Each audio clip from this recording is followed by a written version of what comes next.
देखिए सुपर्णखा क्या कहती है,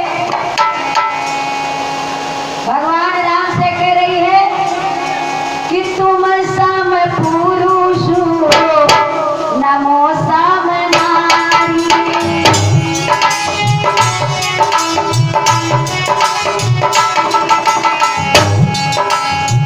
तुम सम पुरुष नमो सम नारी। या संयोग विधि रचा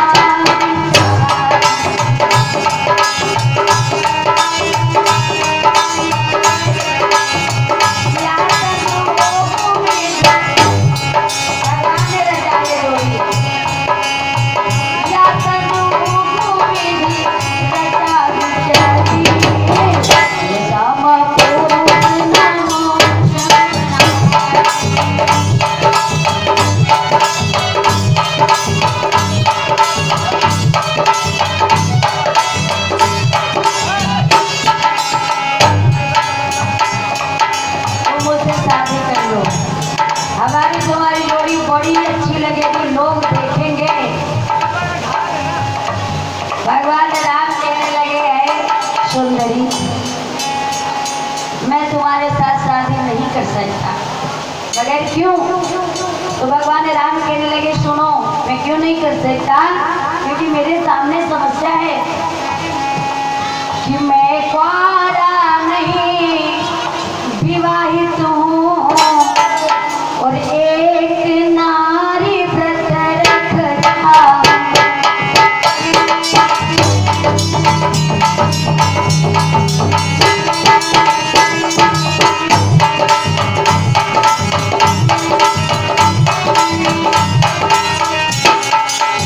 सुंदरी सुनो, मैं कुआरा नहीं, विवाहित हूँ और एक नारी व्रत रखता हूँ। अपने को छोड़े और सबको माता और बहन समझता।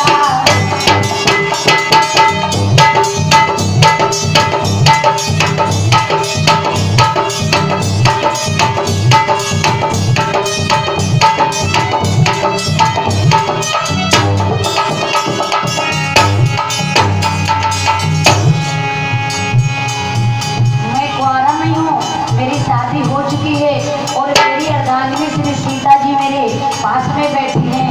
इसलिए है सुंदरी, मैं तुमसे शादी नहीं कर सकता। मैं सिर्फ एक पत्नी व्रत धर्म पालन करता हूँ।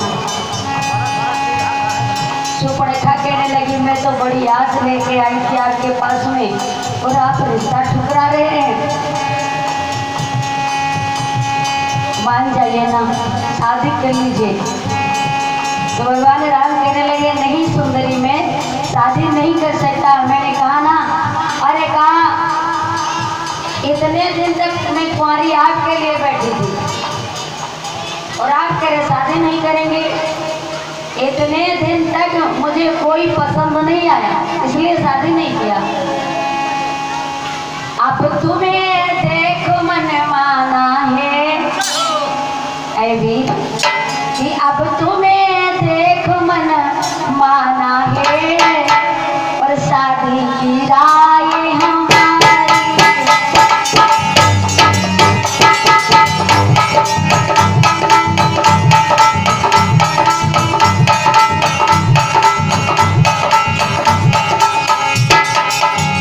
अब तुम्हें देखो मन माना है,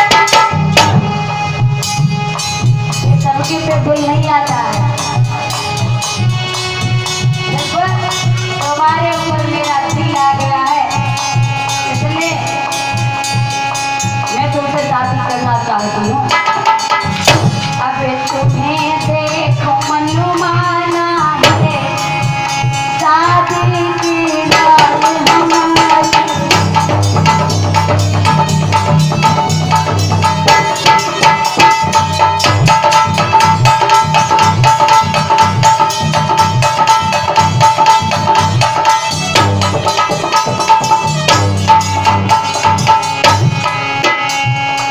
भगवान बड़े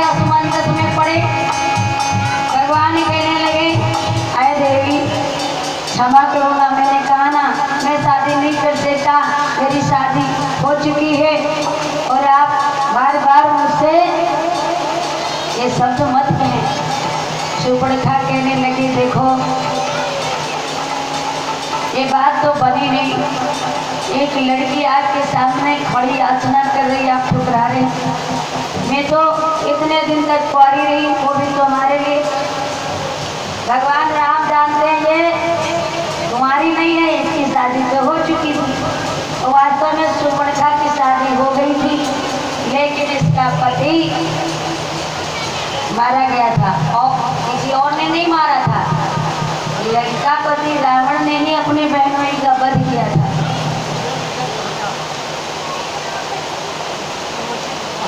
शूर्पणखा कह रही है कि मैं कुंवारी हूँ, तो भगवान राम ने कहा ठीक तुम कह रही हो हम कुंवारे हैं। और उधर वो हमारा लक्ष्मण भैया बैठा है, वो भी कुंवारे हैं, उसे तुम जाके शादी कर लो, क्योंकि वो सर्प के स्वभाव, दुष्ट स्वभाव के। और भगवान राम भी जानते हैं कि मेरा भैया भी कोई सीधा साधा नहीं है। जाओ लक्ष्मण से भाई बात कर लो, उनके साथ में कोई स्त्री नहीं है, वो हो सकता है शादी तुमसे कर ले, एक बार जाके उनसे बात करो। तो शूर्पणखा सोचने लगी कोई बात नहीं, जब सगे भाई भाई हैं तो जैसे ये वैसे वो उससे शादी कर लूँगी। तो शूर्पणखा गई लक्ष्मण जी के पास में और कहने लगी सुनो कि अपना वो मुझको ऐ प्यारे मैं शरण चरण में आई।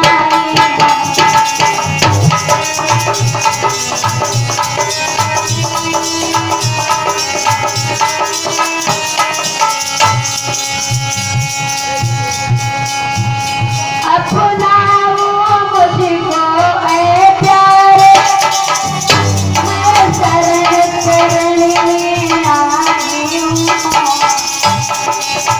तुम्हारे भैया ने भेजा है और मैं आपके पास में शादी के लिए आई हूँ, आप मुझसे शादी कर लो।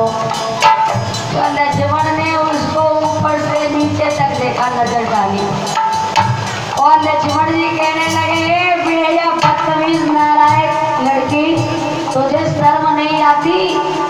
अपने मुंह से शादी की बात करते।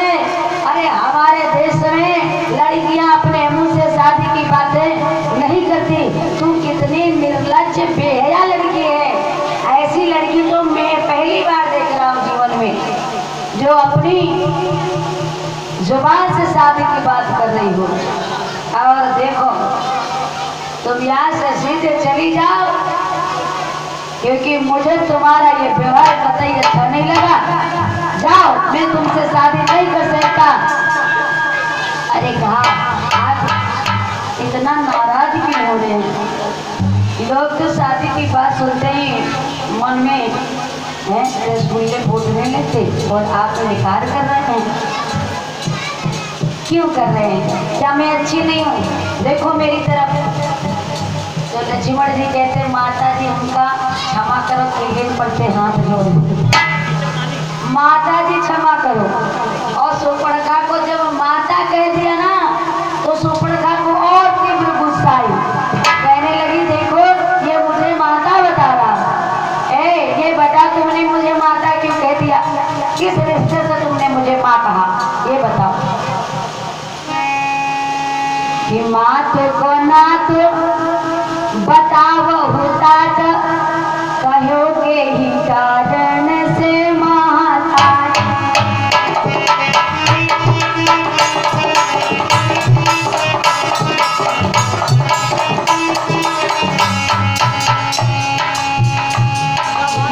भारी गोद खिलायो तुम्हें, नहीं दूध पिलाए उलई फूल।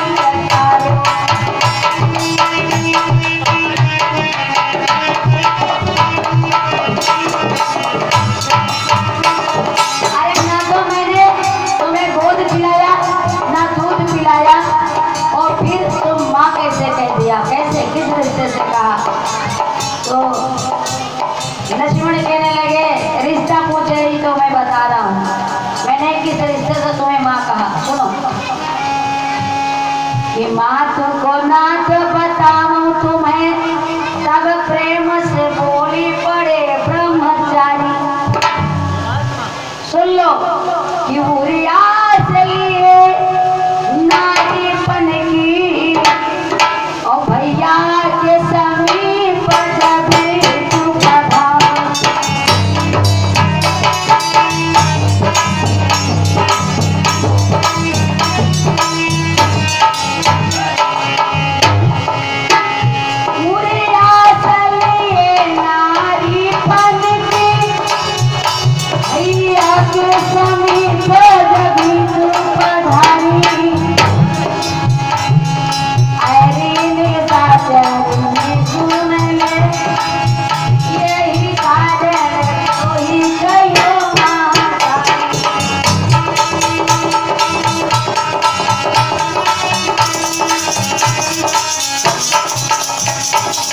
लक्ष्मण भैया कहने लगे मैंने माँ इसलिए कह दिया क्योंकि अभी अभी आप मेरे भैया के पास में गई थी और ये इच्छा लेके गई थी कि मैं उनकी पत्नी बनूं। तो जब तुम अपने मन में उनकी पत्नी बनने का निश्चय बना लिया था, तो उसी रिश्ते से मैं माँ कह दिया, क्योंकि मैं अपनी भाभी को माँ ही कहता हूँ, भाभी माँ। उसी रिश्ते से मैंने तुम्हें भी माँ कह दिया। अब तो सुपर्णखा सोचने लगी ये तो उससे भी बड़ा उपदेशक है, उससे तो काम चल भी जाता, उसके पास में अगर औरत ना होती तो वो जरूर हमसे शादी कर लेता, लेकिन उसके सामने समस्या है उसकी जो पत्नी है। अगर उसकी पत्नी को मैं खा जाऊँ, मार दूँ, तो वो मुझसे जरूर शादी कर लेगा। तो सोचा सीता को खा जाऊं, लक्ष्मण ने दे दी हाँ झाला।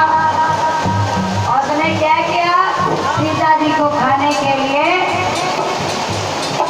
कैसे खोल और प्रकृति मरोड़ और फूफा से फूल करेगा।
शादी नहीं करूँगा, मैं शादी तुमसे करूँगा।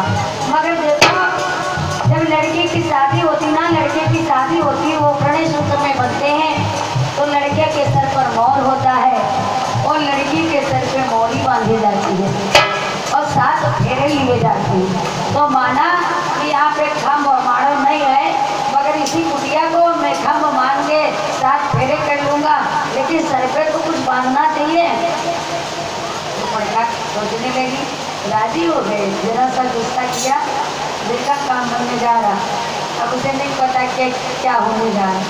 लक्ष्मण ने कहा देखो तुम थोड़ा सा झुक जाओ, बैठो, मैं तुम्हारे सर पे मोरी बांधू, तब फिर लिए जा। तो लक्ष्मण जब वन को चले थे तो उनकी पत्नी उर्मिला ने एक कटार दिया था कि नाथ जंगल में जा रहे हो, वन में जा रहे हो सकता है वहाँ पे कभी जरूरत पड़ जाए, क्योंकि अनेकों जानवर रहते होंगे, क्या जाने क्या समस्या है, तो हो सकता है ये समय पे काम आए। तो वही कटार जो कि चाकू की तरीके से थी, उसको उन्होंने क्या किया, ऐसे थोड़ा सा झुकाया और कहा लाओ बांध। और सुपर्णिका तो ऐसे बैठी है, पीछे से लक्ष्मण ने ऐसे रखा झुका के कि एक ही बार में नाक और कान कट गए, ठीक था, एक ही बार में नाक कान कट गए। अब सुंदरता सारी नष्ट हो गई। किसी के इतना भी क्यों ना सुंदर हो, नाक और कान ना हो तो कैसा लगेगा।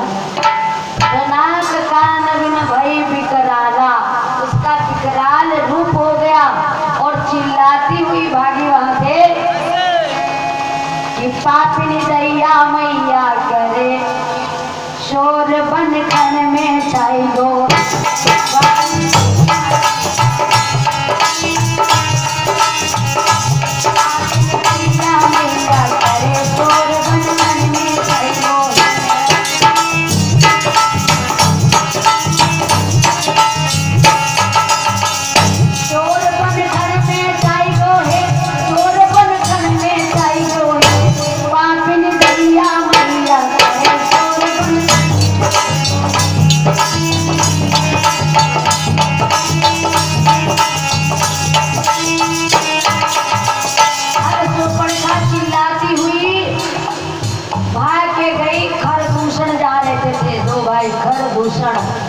खरदूषण के पास में जाते ही जाते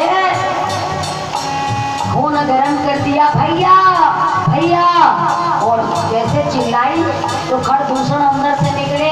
अरे बहन क्या हुआ? अरे भैया जरा देखो तो। सुपर्णखा की तरफ जब देखा तो लहू मेरा नाक कान कटे हुए हैं। तो खरदूषण कहने लगे, बहना ये तेरी हालत किसने बनाई? अरे कहा भैया उस ठंडक वन में मैं गई थी घूमते हुए, और वहां पर मुझे दो पुरुष दिखाई दिए और एक उनके पास में नारी थी, और मैंने सोचा उससे दो चार बातें कर लूं उस स्त्री से, लेकिन इतने में वो छोटी तपसी ने मेरे नाक और कान काट लिए। भैया हाँ भैया, वो तुम्हारी राज्य में रह करके देखो तुम्हारी बहन के नाक कान काटे हैं।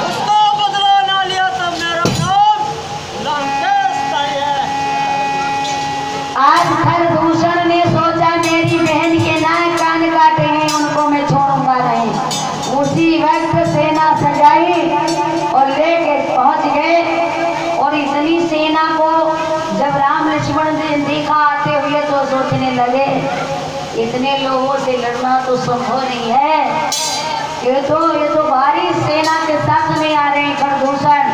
तो भगवान ने क्या किया? भगवान की लीला बड़ी विचित्र है कि प्रत्येक निशाचर के आगे, कि प्रत्येक निशाचर के आगे और राम ही राम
खरदूषण मारे गए।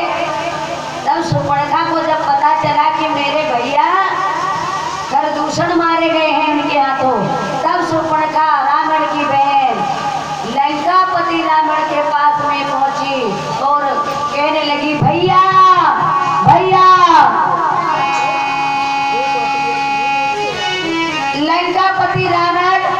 अपनी बहन की आवाज सुनता है तो सामने आया, बहन क्यों चिल्ला रही, क्या हुआ? तो सुपर्णखा कहने लगी, भैया कि भाई दो लड़के राम लखन और इस दंडक वन में आए।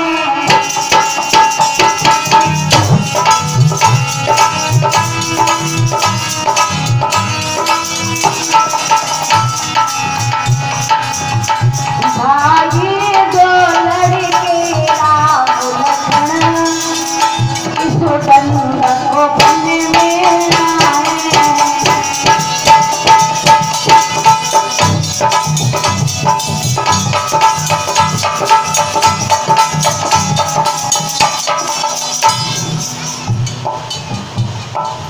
सुपर्णखा कह रही है, भाई दो लड़के राम लखन इस दंडक वन में आए हैं और साथ में वो सीता नारी सुकुमारी को भी लाए हैं।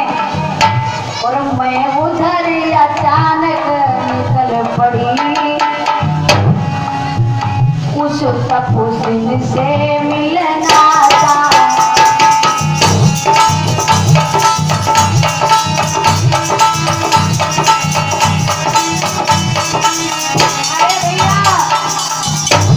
मैंने सोचा उस तपस्वी से दो चार बातें करूं, लेकिन भैया इतने में छोटे तपस्वी ने मेरी नाक कट दिया।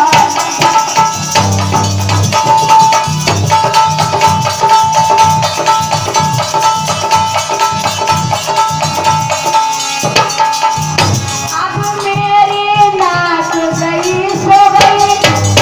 अरे हमारी नाक तो भैया चली ही गई है, लेकिन अब मेरी नाक गई सो गई और अपनी नाक बचाओ।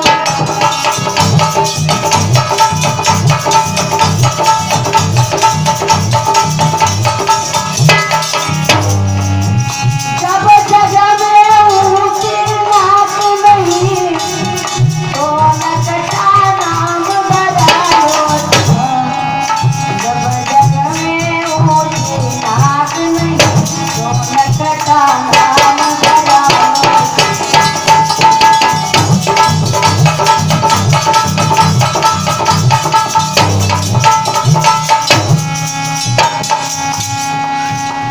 सुपर्णखा ने रो रो के पूरा हाल रावण को बताया। अब इतना बड़ा रावण, रावण के इतना बुद्धिमान दुनिया में कोई नहीं हुआ और इतना बड़ा वैज्ञानिक था, इतना आज तक नहीं हुआ। रावण के कहते हैं काल पार्टी में बंधे थे, जब चाहे तब बारिश करवाए, जब चाहे आंधी चलवाए। जब कुबेर उसके यहाँ तो पानी भरते थे चाकर, उसकी बहन के नाक कान कट गए हो तो भला वो कब जो बैठने वाला था। कहा बहन तो धीरज धर, उन्होंने मेरी बहन के नाक के कान काटे हैं, मैं उसकी नारी को हर कर ले आऊंगा, लंका पटरानी बनाऊंगा।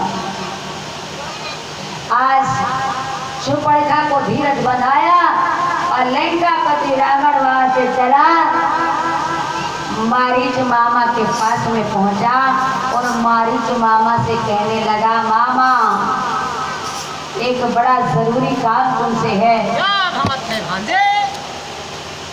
क्या बात ये है कि दंडक वन में दो तपस्वी आए हैं, उन्होंने मेरी बहन के नाक कान काटे हैं। अब मैं उनकी नारी को हर के लाऊंगा, मगर उसके लिए तुम्हारी सहायता ले रहा हूँ। मेरी सहायता? हाँ।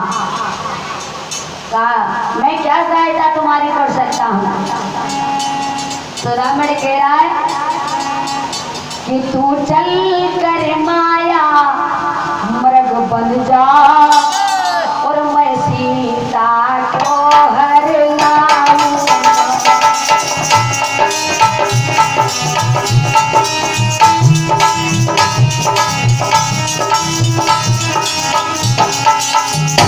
तू चल कर माया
ही नहीं जा सकता वहाँ, क्योंकि जिनकी तुम बात कर रहे हो उनके हाथों पहले ही मरते मरते मैं बच गया। जब विश्वामित्र यज्ञ कर रहे थे तो ये मारीच और सुबाहु गए थे, एक बाण से 7 योजन दूर में गिरा था, तभी बच गया। अब की बार जाऊंगा तो जरूर मर जाऊंगा, इसलिए मैं नहीं जा सकता। वो कुछ साधारण नहीं है। तो लंकापति रावण कहने लगा, अगर नहीं जाओगे तो इसी वक्त मैं तुम्हारा वध कर दूंगा, इसी तलवार से मैं तुम्हारा वध करूंगा। तो मारीच डर के मारे सोचने लगे, कोई बात नहीं, वैसे भी मरना है, वैसे भी मरना है, तो क्यों ना प्रभु के हाथों मरूं। कहा ठीक है, मैं सोने का मृग बनूंगा। आज इस तरीके से सोने का मृग मारीच बनता है और रावण बाबा बनता है। इसीलिए बाबाओं से भी सावधान रहना, सबको ना समझ लेना, तो समझ के कहते हैं जानबूझ के गुरु करो, जानबूझ के दान भी करो। हाँ, कहावत है ना, पानी पियो छान के गुरु करो जान के। साधु संतों की बात बता दे, बाबा बना और उसी कुटिया के पास में घूमने लगा। इधर इधर तो बाबा बना खड़ा है, मौका देख रहा है, उधर मारीच सोने का मृग बन के उसी कुटिया के पास में घूमने लगा जहाँ पे सीता जी बैठी थी। सीता जी की नजर पड़ी उस सोने के मृग पे, तो कहने लगी कि नाथ इतना सुंदर मृग मैंने आज तक नहीं देखा, देखो कितना सुंदर मृग है। नाथ अगर इसको मार के ले आओ ना तो इसकी मृग छाला में कुटिया में सजाऊंगी तो कुटिया कितनी अच्छी लगेगी।